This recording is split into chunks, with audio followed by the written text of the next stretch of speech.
Hello, we are David Barona and Lorena Cancinia. This is Reading Power to Book tutorial. Enjoy it. This book is divided into 4 parts, but we will only focus on part 1 and 2. In the first part, it refers to an extensive reading having 3 units. The first is about new vocabulary in your reading. Unit 2, fiction and non-fiction. Unit 3, books. In extensive reading involves people who love to read and who read a lot. There are different ways of doing extensive reading, such as reading a lot, that involves many books in a semester, choosing books that you want to read, reading as fast or slow as you want, not having any text in your reading. And also this will help you as read faster and understand better, learn new words, write better, and learn about the world. New vocabulary in your reading. What is vocabulary? Vocabulary is a set of words that the person knows. It's possible to find new words when you are reading books or stories. However, it's very difficult to understand the exact meaning of each word. For that reason, the book gives the recommendation. Number one, don't stop to check word in the dictionary because it's possible that you lose the hook of the story. And number two, try to replace the words on the book to help them try to guess the general meaning on the story. In Unit 2, the topic is about fiction and non-fiction. Fictional stories or books are about people and events that are not real, that often include a message. There are 2 kinds of fiction, realistic stories and fantastic stories. For example, Ernest Hemingway, that writes A Day's Wait, that is about the internal conflict and the fear a child feels when he gets sick.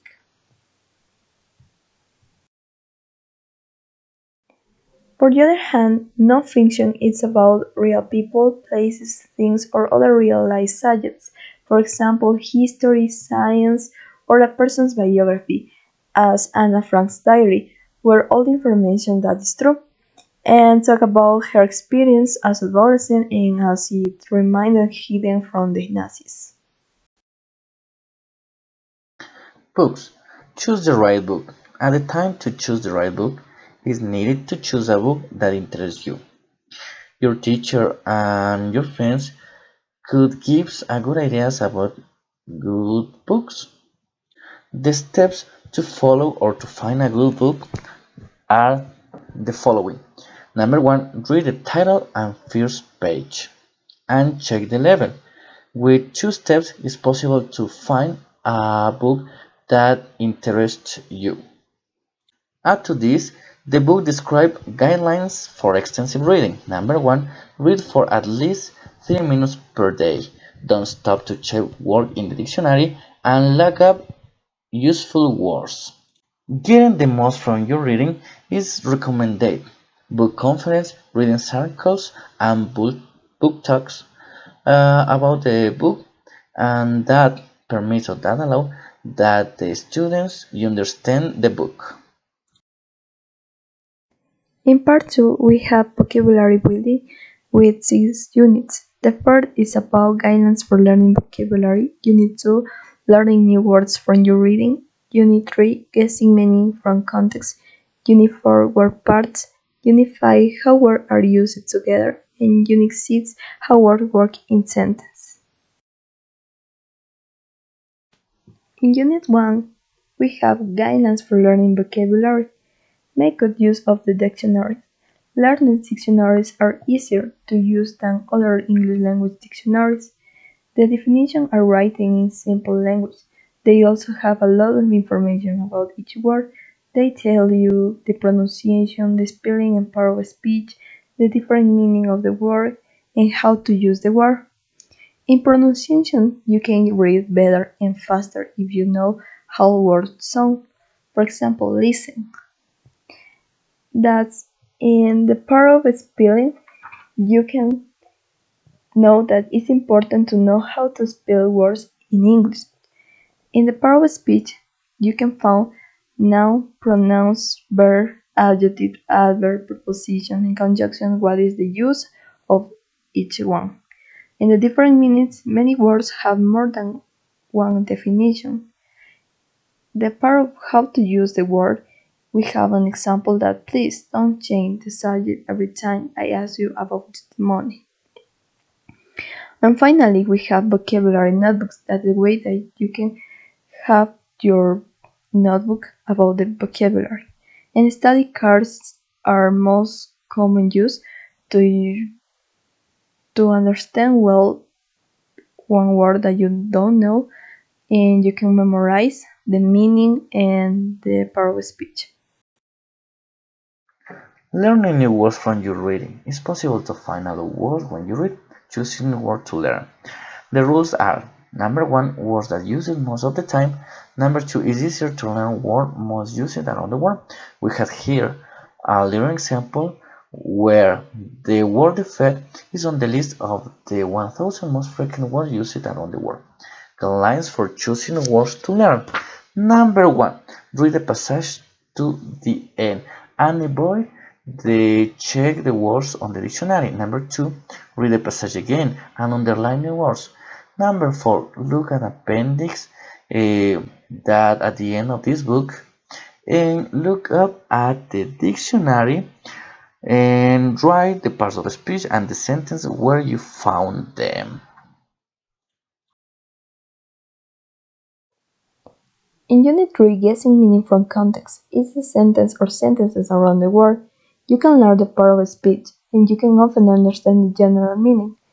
For example, last week was Henry's birthday. He was 21 years old. His mother made him a chocolate cake, and his girlfriend bought him a new neighbor, sure, near, remember, pretty, and watch. The part of speech of missing word that is known in view of the fact that only a noun can follow the word bought him a new. And the answer is watch because you need to choose a word that means something you might buy for a birthday present. You can buy a neighbor and you can buy only on shoe. The best answer is what? Guessing the meaning of words. The context around a word can help you guess the meaning. You may find information about the word, a word with similar meaning, a word that has the opposite meaning.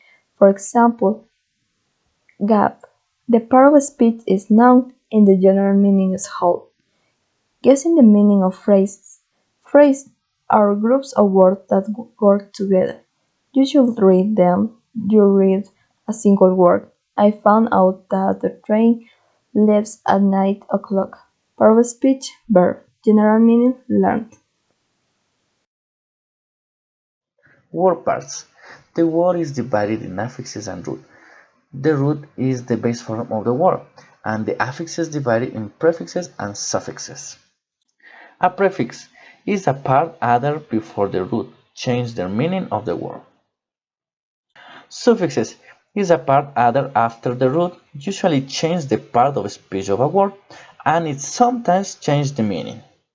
A word family is a group of words with the same root that belong to the same family or meaning, but they are different parts of speech. At the end, it's possible to observe a little chart with this example. In Unit 5, how words are used together. People often use certain words together in phrase. When you are reading, you will understand better if you can recognize common phrases quickly. For example, common types of phrases. The first say verb plus adjective that is optional plus noun. The sentence says, do you know how to ride a horse? Have a good time at the party? Verb plus adjective or adverb. He got sick last weekend. Please, let me slow. Adjective plus noun. Every morning I drink a cup strong of tea. There's often live music of the cafe. Phrases in different languages. Different languages often put words together in different ways. For example, phrase in English. Did you feed the cat this morning? Phrase in your language. ¿Le diste de comer al gato? Another topic is choosing phrases to learn, phrases that are most common. For example, every morning I drink a cup of strong tea. Note: dictionaries usually list phrases under the noun or verb from the phrase. For example, ride a motorcycle, ride at the top, top. Feel better, feel. Day after day, after. Strong tea, strong. In fact, fact. Pick up, pick. A lot of, lot. How words work in sentence? To understand the importance of words in sentence is needed to find the key parts of sentence, you understand the pronouns and recognize the synonym. For example, the key parts of sentence are subject and the verb. We have here a little example. On the next chart, it's possible to see the subject and verb underlined. After that, we have here the personal pronouns. In other words, a personal pronoun takes the place of a noun or noun phrase. At the end, we have here two charts when it's possible to define and to differentiate and to observe the personal pronouns used in little examples. How words work in sentences? Demonstrative pronouns. This type of words can take or can replace a phrase or an idea. Most writers use them or use this type of words to refer to something they have already mentioned. For example, there are also bears on walls in Alaska. The demonstrative pronoun could be this.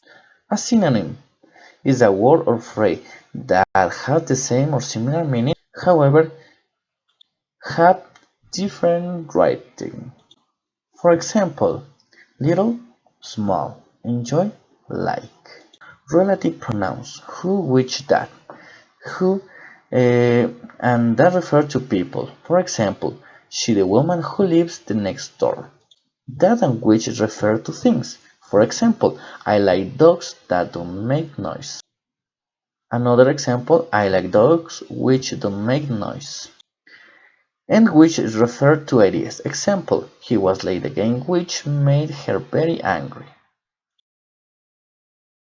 To end, we have here the conclusion.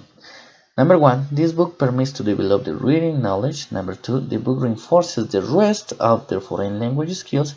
Number three, the book presents a funny and didactic way to learn reading. That's it all. Thank you.